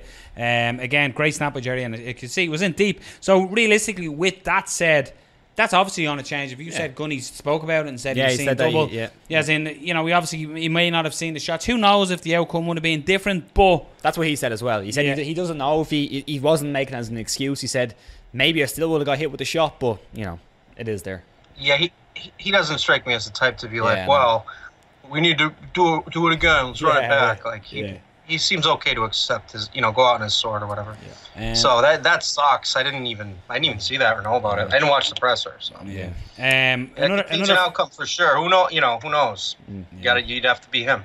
Yeah. Another fight that stood out as well on the night and broke the local hearts was Paul Felder taking out Stevie Ray in the opening round with some beautiful plum work with the knee to drop him, and then finished him with some hammer fists and some devilishly elbows. Beautiful work by Felder. And last fight in Stevie Ray's contract, going into this one, testing free agency. Oh, was it? And now he gets a big loss.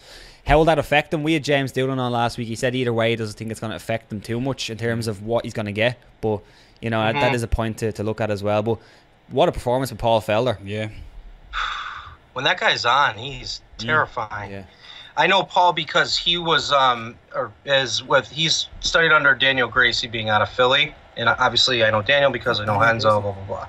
Lineage, man, you know. Yeah. And Paul is a Taekwondo black belt, and I think that we could stay on this TMA, traditional martial arts theme, forever.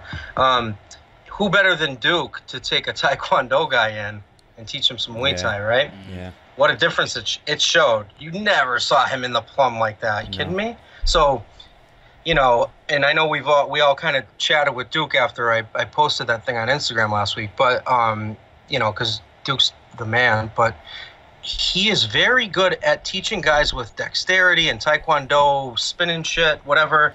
He's really good at translating that into a Thai game without turning him into a plotting, you know, kind of traditional Thai fighter. Yeah. It's not that. He's teaching them the efficacy of Muay Thai in an MMA context, right? Because the clinch is something we still have not seen. When I watched that, there's a lot that I was thinking. But I'll make the statement first in that I don't think we've seen, minus a few blips of it with Anderson and certainly Demetrius Johnson's clinch work is next level, some next galaxy shit. But you don't see great clinch work often in MMA. A lot of times when someone's pressed against a fence, they're just going for takedowns and pot shotting a little bit. You have someone at your mercy if you can clamp your hands together. There's tricks, and it's not that they're hard, it's just you got to switch up your game. You know, and I wish I had like someone I could demonstrate with, but there's so much you learn when you train with someone like Phil Nurse about the clinch that's subtle, or Duke, you know, you may not see it like at first, but when you go back and watch things, you saw the difference when Felder was in a position of potential offense versus Stevie Ray in a position of potential offense. Stevie Ray kept kind of trying to drop levels. Paul has good takedown defense, especially in the cage. You're not in the open field, so just getting someone behind their legs doesn't mean a whole lot because there's no distance there to create. But if you switch in with elbows, which ended up being the second part of it, and another strength of Duke's is showing people how to throw elbows correctly. Boy, did he do both well. I mean, that knee from the clinch was brilliant. And then his finishing, he passed into like half guard and all of a sudden postured up with that elbow. I was like, oh boy, that sounded like a gunshot. Very impressive work from him. Not a lot of open field striking really in that. It was another fast one, but I think that combination and still working with Daniel Gracie on his grappling, that dude will be he's got a chance. He's young, you know. Yeah. As well, I think Felder could get back into contention pretty quickly. Coming into that fight as well, Felder was his father passed away sadly, so it was a hard time for Paul Felder coming into that fight as it was, and taking on Stevie Ray, who's had some great notable victories of late. He's beaten the likes of your Ross Pearsons, your Joe Lozons. He had some great victories, and as we said, he was coming to the end of his contract as well. So this was a gamble that he spoke to us about and said he's willing to take to see how it is. He feel he'd be in a stronger position if he beats all these guys. But big performance by Paul Felder on the night. Another fight that stood out, I know it did because a lot of these fights finished in the first round. Excitingly, was round 3 against Paul Craig. And if we were a PG show, I couldn't say what you tweeted when you watched that. But we were impressed with round 3.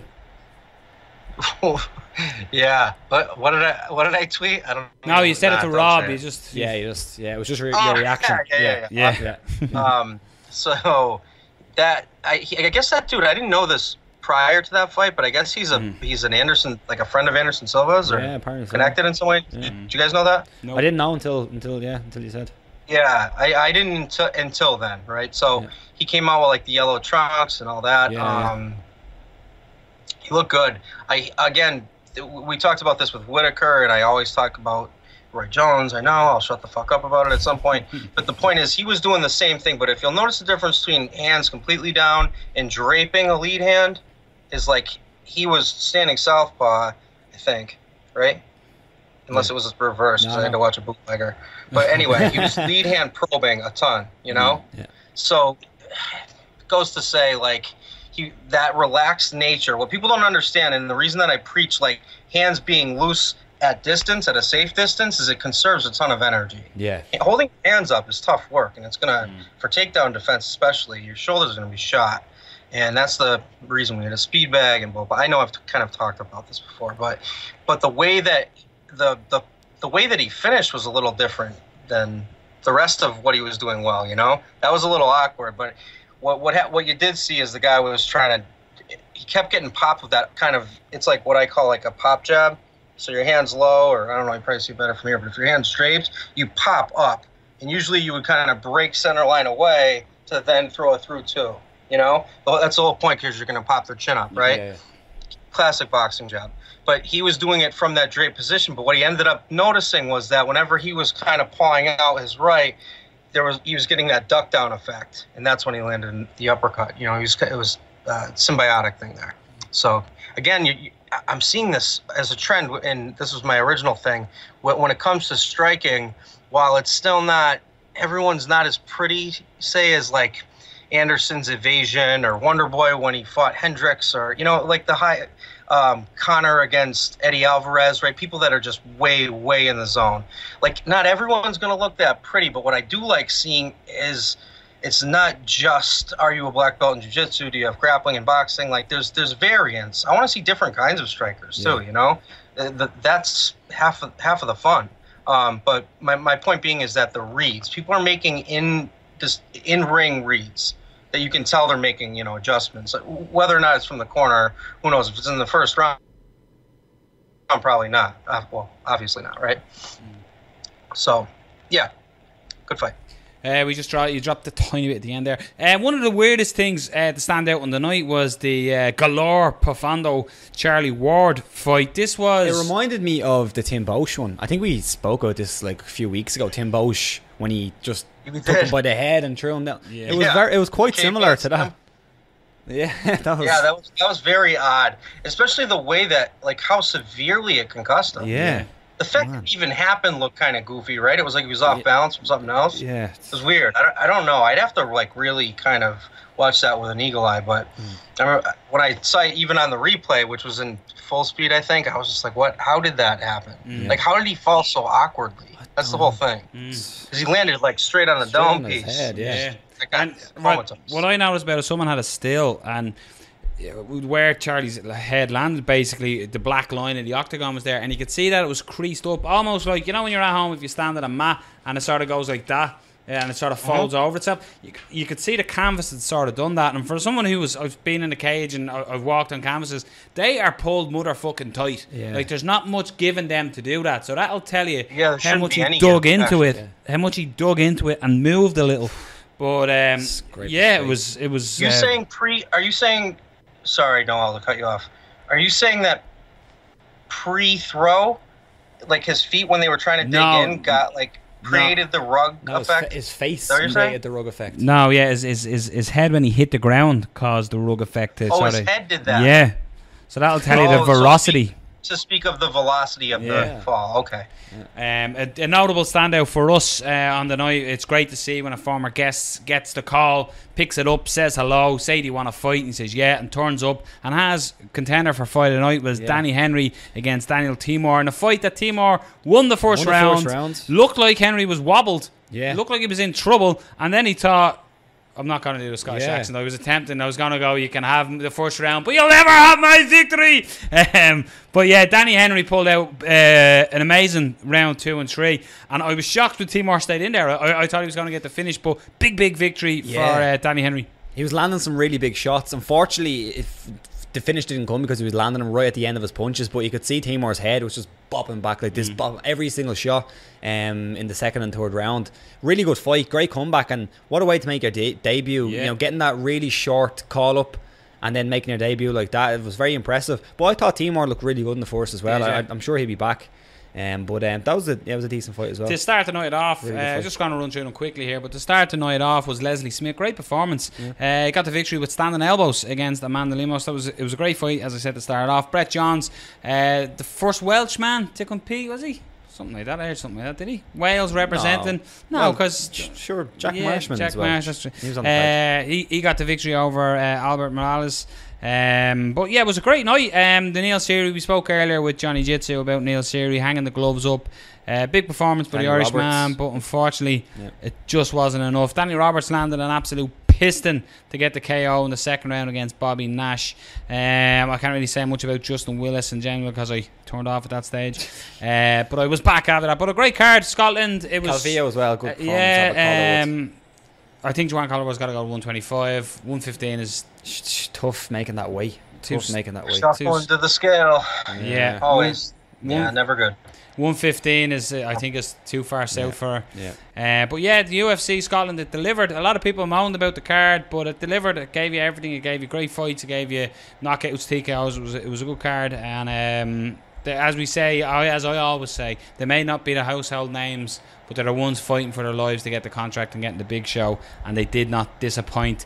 Next up, we are going to look quickly at UFC on Fox 25. We're going to look at the main event, and we're going to get Brendan Dorman's feedback on this, what he thinks, path to victories, etc. for Chris Weidman taking on Kelvin Gastelum. So, what's your initial thoughts on this one, Brendan? How do you see this one playing out? Well, firstly, let's hope Gastelum makes weight. Yeah. That said, let's hope he doesn't test positive for weed. So those two things, right? Prerequisites. Yeah, standard. That's standard. This is like what? That's standard. Am I breaking up, or am I making bad jokes? No. Well, No. Okay, so Gastelum when he's on is a beast. His battle's been with the scale. Really, if we're being honest. Yeah. When he beat Uriah Hall layback, that was like, okay, all right, this kid's fucking tough. Weidman is in a very, all of a sudden, like this feels like a live or die thing going on. You know, I mean, not literally, obviously, but he's got 3 losses in a row. Now, one of those could be looked at a couple of ways, right? Yeah. With the Musasi one, right? Yeah, that was odd. I don't know. I don't know what you take from that. I guess that's subjective. Who am I to say? With Yoel, he was winning the first 2, and Yoel pulled a Yoel. He's that guy. He's 1 strike away. You can beat him for 2 rounds. Doesn't matter because in the 3rd he's dangerous, and that's why someone like Whitaker was tailor-made. He's really, and people have said this, so I know I'm not saying anything original, but he is kind of tailor-made to beat a Yoel in that he's so fleet of foot in and out. So he can blitz at you, hit you, clip you, get out. And his takedown defense is incredible. Now, Weidman has good takedowns, but he was shooting a lot for singles, especially in the 2nd and into the 3rd round with Yoel, and that's not a good idea, and you get caught with a flying knee. Although he didn't set it up that way. He was feinting left hand. I covered it in my breakdown. Anyway, the point is with Weidman, he went from this guy that was undefeated, beat allegedly the best ever. I don't think he's won, but I think he's right up there. And you beat him twice in a row, twice emphatically, as far as I'm concerned. You beat him in that Rockhold fight, I think, was a weird kind of wake-up call for everyone, right? As good as Rockhold had looked, you still thought, well, I mean, is he going to be able to deal with the shot of Weidman on the ground? Well, don't forget Weidman's a black belt. He's not. It's not like his jiu-jitsu sucks. Jiu-jitsu's incredible. Enzo doesn't hand out black belts. So you have that in mind, but Luke Rockhold's got sick jiu-jitsu too, and he's more of a flowy kind of Zen state, laid back to what he's doing, who knows. But that was the first fight that you were like, all right, so Weidman's got this. There's a little thing that needs to be worked on there, as far as his range was a little off, that spin kick, who knows what he was thinking. But if he goes to 4 losses in a row, I mean, then what, right? I think they're 7-8 in the division right now, right, at 185. I think they are. It doesn't matter, but they're right there. They're both above 10, but not by much. I think like 7-8 or 8-9. Let's just say that they're that. 185 is loaded, so no matter which one of those 2 you are, I think Gastelum has not as much to lose for sure, but every bit as much to gain. Weidman, who's beaten Gastelum like convincingly? Even at 170 when he fought Woodley, that wasn't like he didn't get dominated, and he showed a hell of a strong chin. So it's going to be really interesting to see their approaches. I think Gastelum has much better boxing. I think as far as grappling, the edge would go on paper would certainly go to Weidman, but Gastelum, every time I see him come out, his boxing looks fucking fantastic against Vitor, and I I realize it's not the same Vitor, but it doesn't take away from the movement and the pattern recognition that I see. You know, I see really good MMA boxing from that kid. The thing that stands out for me in this fight, and you sort of alluded to it there, man, is how Chris Weidman has gone from everyone thought he was going to rule the division for a long time with the way he was fighting, the results he was getting, to all of a sudden he's looking at his UFC career here straight in the eyes to go, is it going to happen? He's actually ranked 5, Chris Weidman, and Gastelum is not ranked currently. No. Are you on UFC.com? Yeah. Yeah, see, I think that's fucked up because I looked somewhere else because I thought Gastelum would at least be ranked. Yeah. I think it was Wikipedia they had, which was updated recently. I don't know. Yeah. One of them's wrong. But it doesn't matter, really. Yeah. We know who they both are, and we know who the champ is in a loaded fucking division. That's the point. Who knows what's up with Rockhold? Who knows how Jacare bounces back? Who knows if GSP's going to stay there? That keeps fluctuating. It's a weird division in that no one really knows what's next for anybody, except for it seems that Bisping and Whitaker is imminent. I would hope. And other than that, you got a bunch of kind of wild cards, but really, really talented fighters in a division that used to be super weak. Yeah. You know, now 205 is the new 185. They've kind of flipped. It's odd. I don't know how much USADA plays into that, but yeah. With Weidman, it's interesting because his whole shit talking promos leading up to his fight with Rockhold. Rockhold's like, listen, man, you're a family man, and Weidman took it really personally, and he wasn't. All due respect, because Weidman's like part of my same fam. You know, I'm not knocking the guy, but it's kind of like he had a point in the result, right? Like when your focus is that much on that, I don't think people realize at that level, at the championship level in the UFC, like your life is that. Yeah. It has to be.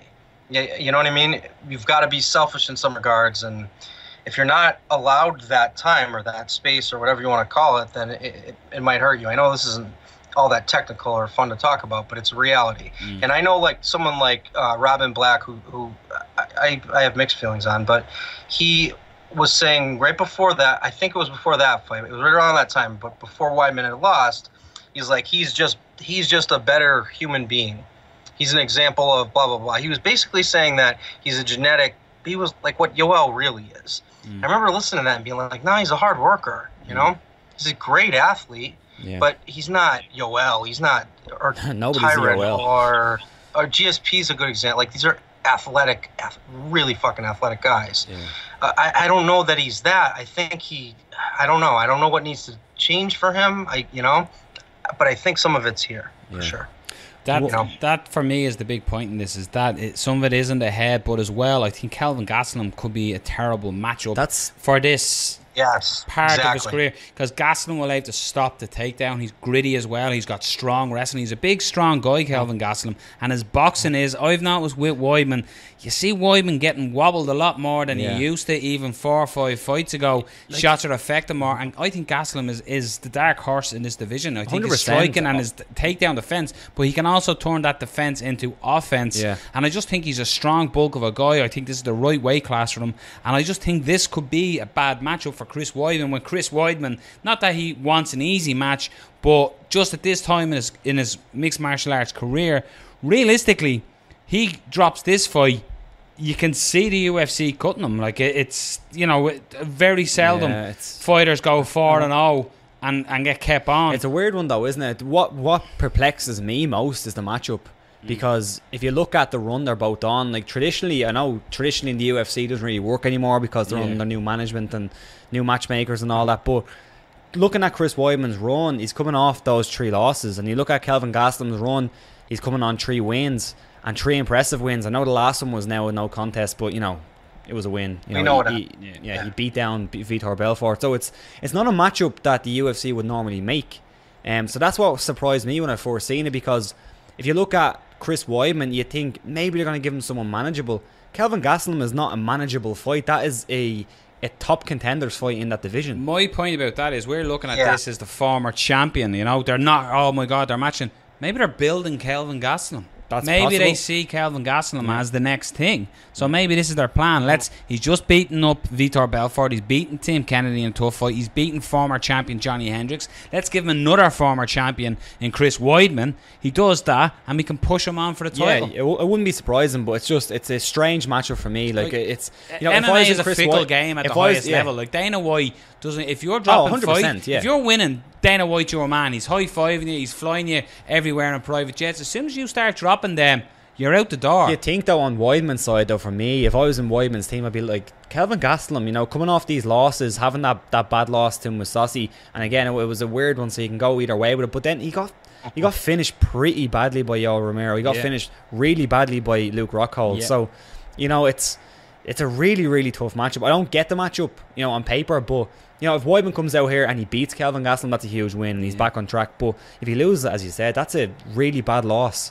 And not because Gastelum isn't good, but just because, you know, those 4 losses in a row mean something. Like realistically, when you look at his last 3 opponents, Gegard Mousasi, Yoel Romero, Luke Rockhold, they could be all, well, Luke Rockhold was, but they could be all title fights. Yeah, of course. So at the moment, Kelvin Gastelum isn't a title fight, but that's my angle I'm sort of coming at, is that maybe the UFC are matching this, that Kelvin Gastelum beats Weidman, they can all of a sudden plug, he's the next big thing, and push him to it, and why not? If that's what I mean by, you know, the UFC, you're only their boy once there's a little green W behind your name on Tapology. Once they start turning into red L's, they don't give a fuck. No, I don't think they give a fuck. Period. But to kind of expand upon your points, or add a little addendum to both of them. You both made really interesting points that I had kind of brewing in my own head. One is the idea of a punishment fight, if that makes sense, right? Like when Dillashaw fought Dominic, that was a lot closer than some people seem to remember. Yeah. Like some people are like, close. Dominic came out and smoked. He didn't smoke him. No. It was a close fight. A lot of people had TJ winning. You know, if you go by social media, but I mean, I rewatched that fight 3 times. It was close. Dominic won, I think, but it was close. Yeah. And TJ was rewarded after those brilliant performances against Barao with no rematch. He had to fight, what's his name, to revenge his loss there, avenge his loss. Sunsao, wasn't it? What the hell's the Brazilian kid's name? A Sunsao. Brain fart.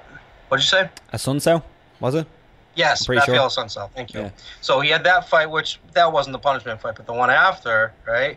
Captain Caveman Lineker.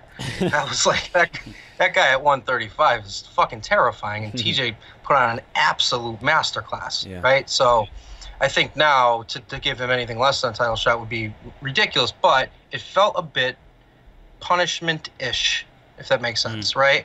Now, in this case with Weidman, it's like, don't you give that guy who beat Anderson Silva twice a fight to get him back on track, rather than the dude that's like the young buck of the 185-pound division, or one of them anyway? I think Whitaker's the man, but his stock is rising. I know I keep using that phrase, but when one guy's doing this, one guy's doing that, right? Like you said, that's the old way used to be like, that fight doesn't even happen, right? Because it's like, not a chance. There's so much good for only one outcome kind of thing, right? Like, but that so much good is only for one person in that one outcome, right? If Weidman loses, you kind of destroy a momentum of a kid that looks like he could be a contender in that weight division. If Gastelum wins, good on him, amazing on him, right? Because then he's going to hit that next year, which is going to be the very upper echelon. I would assume, safe to assume, right? And so to flip that script to the other point is that if they're marketing him, and maybe that is what they want, right? They want Gastelum to be the marketed guy. Well, when you were saying that, what was going through my head is boxing and the UFC's kind of attempted dive into that Latin American market, including Mexico, you know what I mean?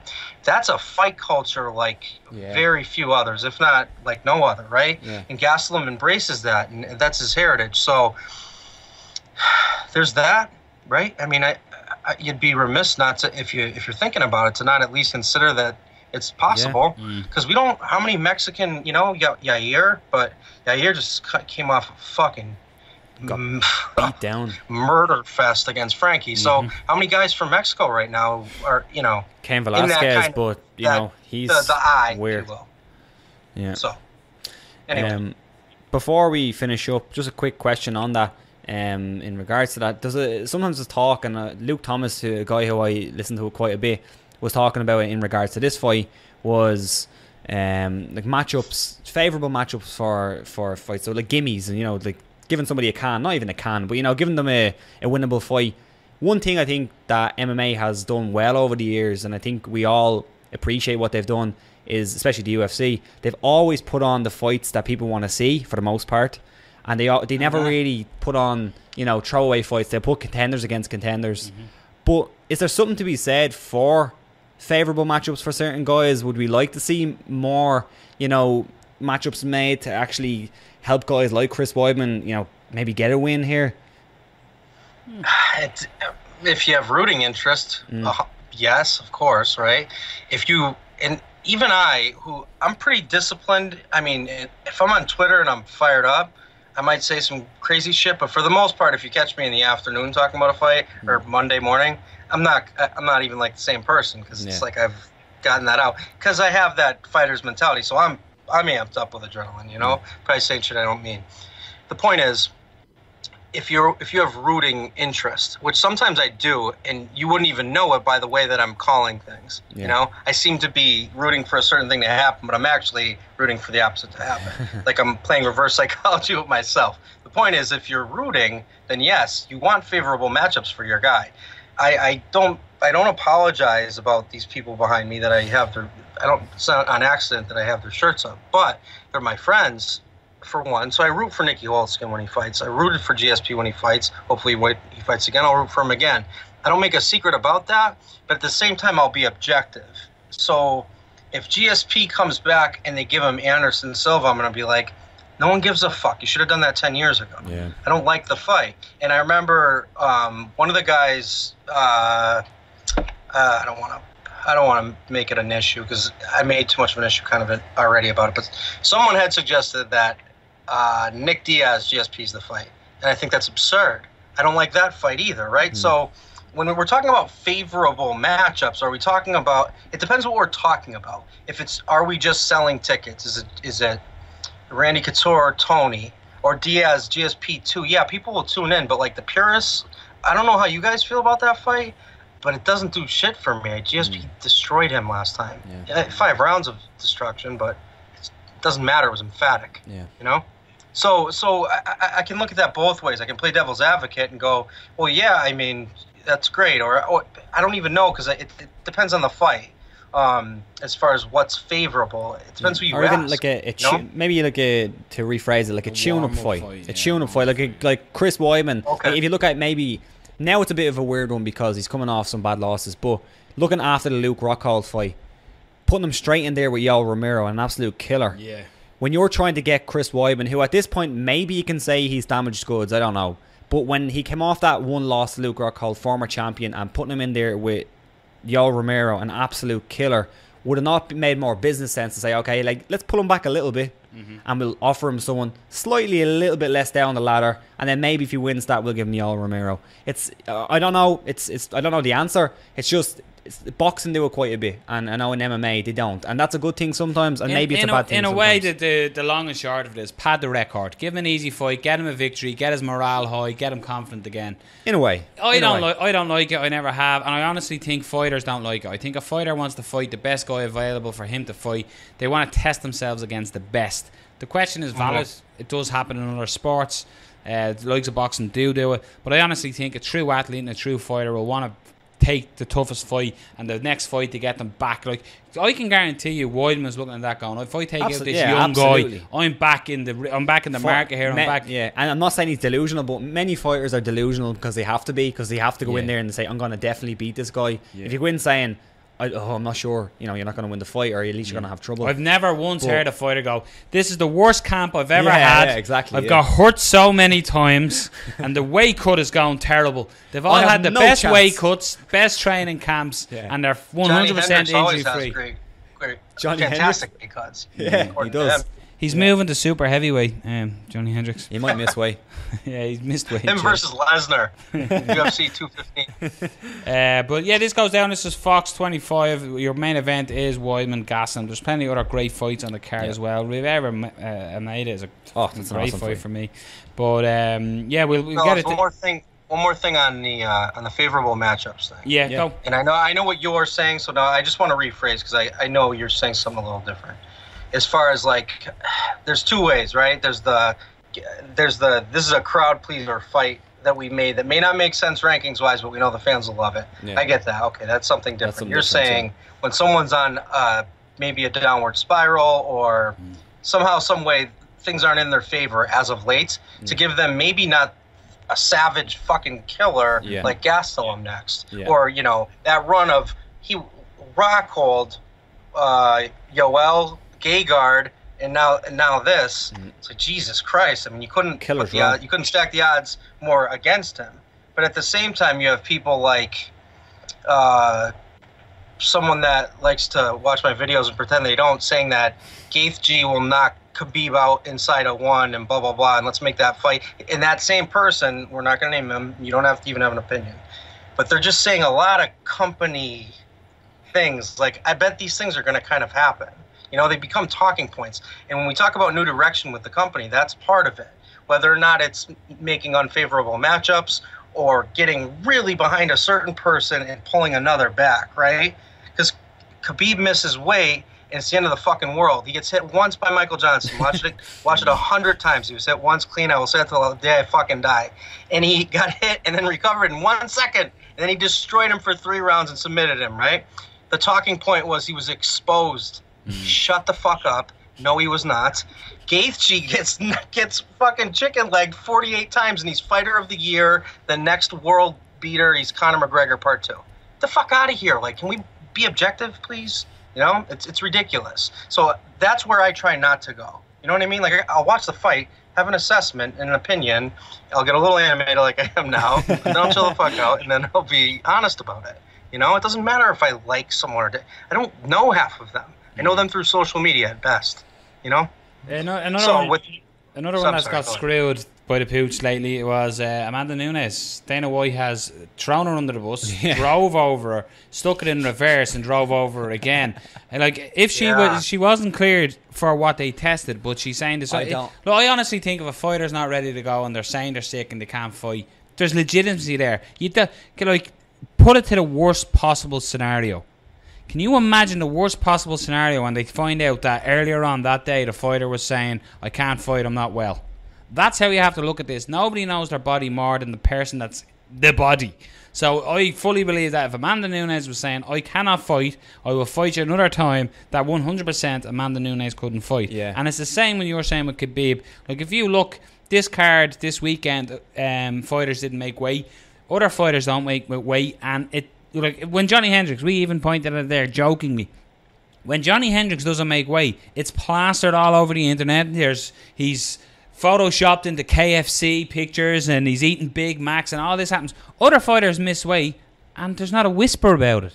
So it's, you got to treat everyone equally. So if one person does a crime, they get treated. It's the same. You said Nick Diaz. Nick Diaz smokes pot, he gets 5 years.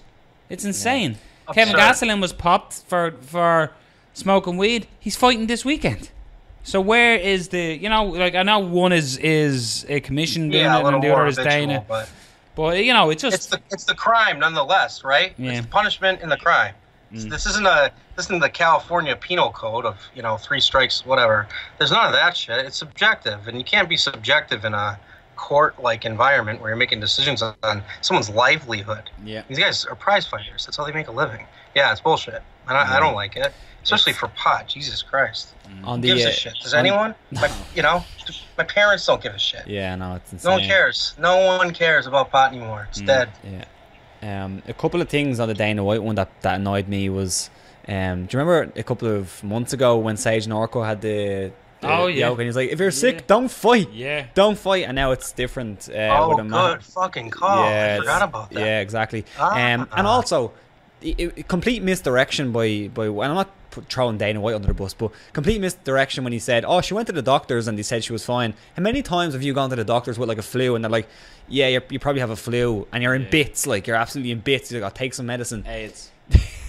Yeah, it could be that, like it doesn't have to be, you don't have to be like dead. Yeah. You know? Yeah. They did that with Dos Anjos when they showed an X-ray of his foot split in half. Yeah.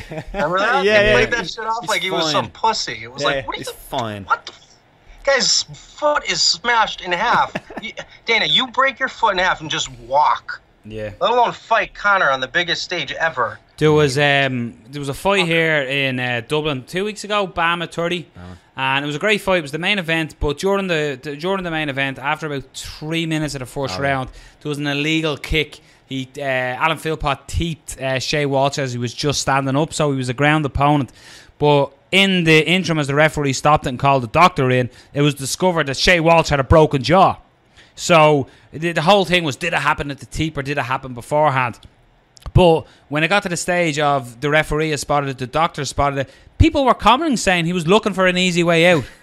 He had a fucking broken jaw, and people are saying he was looking for the easy way out.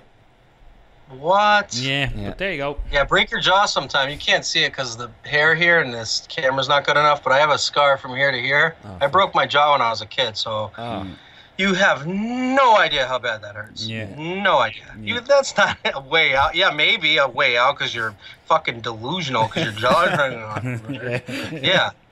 Insane. Jesus Christ. It's just unbelievable. And especially from people that have never even, like, sparred. Yeah. I don't want to hear your fucking opinion on someone's toughness. If you've never even been punched in the face, maybe you need to be. You know? If I cut my toenails too short and had a limp, I'd be out of a fight. No, I've cut my toenail too short. I was bleeding and everything. I can't fight. Yeah, man. But that's why I sit on the couch and eat chips, as you would say. Brandon, absolutely pleasure as always. Pleasure. Talking to you and breaking things down. And we're going to do what Vincent Vega on Instagram is asking, a full show with Brendan Dorman on it. We're going to start it out and we get you from start to finish for the full show. And Experience. I love the way as well on social media you keep saying, oh yeah, we'll see if we're doing it in the future, and question, I'm like, you're part of OFT now. You may not know it. You can't Is this leave. official, everyone? Are we making an Yeah, announcement? you're fucked. You're part We of just OFT. become best friends. Yeah, would we just become best friends? I have to give you a shout out as well. My brother was saying that he loves the addition of you, and ever since you've been coming on the show, he's checking out your YouTube, and he said he's learned. My brother's sort of new to the MMA game. He got into it with Conor, and he said he's learned more about MMA since you've come on the show and watching your videos. So that's a tip of a hat from someone who now was talking to me in fucking numbers when he watches a fight, saying, "Did you see the 6 and the 3? What you get there?" And I'm going, seriously, Mark, come on. But so there's a nice tip of the hat. But as always, my man, I won't be an asshole for once, and I'll be the real me and be humble. That, honestly, what you just said is that's why I do this. That's it. It's never been about anything else but that. It's just trying to teach people, and it's never been about money or anything else. It's just a passion of mine. Yeah, so that's the best fucking news of the day, man. Thank you. There you go. Tell him I said thank you as well. He'll be delighted. He'll be listening tomorrow. He listens to on the way to work every week and messages me and always says, "Good show." So you better message me tomorrow, Mark. Awesome. So Brandon, listen, thanks a million, my man, as always. Come on, and we'll chat next week. Thanks, guys, so much. Cheers. All right, cheers, man. Take care. All right. Later. So we're going to wrap it up really, really quickly because that's been obviously fight talk. We're meant to go for an hour and a half, and it's probably Rob. I'm going to guess 2:11 today. Really? Yeah, I'm going to go 2:11. Oh, fuck. Okay. Yeah. Rob will always message me in later on in the evening going 1:42 or whatever. But a big we shout said an out, hour and a half today. Yeah, big shout out to Fight Star Ireland, the fighter's choice, everything you need under one roof. MMAmix.com, they're obviously good because they're with obviously Fight Talk. And feelsupreme.co.uk, check them out for all your CBD oil, organic foods. Check them out, the website's great. And kicker is, put in the code at the end when you're purchasing of Fight Talk and you will get 10% off. So type in Fight Talk at the checkout and you will get 10%. This has been 74. It's been great. We'd like to give a big shout out to Johnny Jitzu. Great having him back on. Vinny Shoreman, an absolute pleasure, and I'm sure you'll know from listening you'll want Vinny back on the show again. He's an absolute character. The great Wayne McCullough for coming on as well to us, and Brendan Dorman there as well at the end. And thanks to Robert Palin. Thanks, Noel. And thanks to Noel O'Keefe. And this has been 74. We've been here, you've been there, and we're out. See you next week.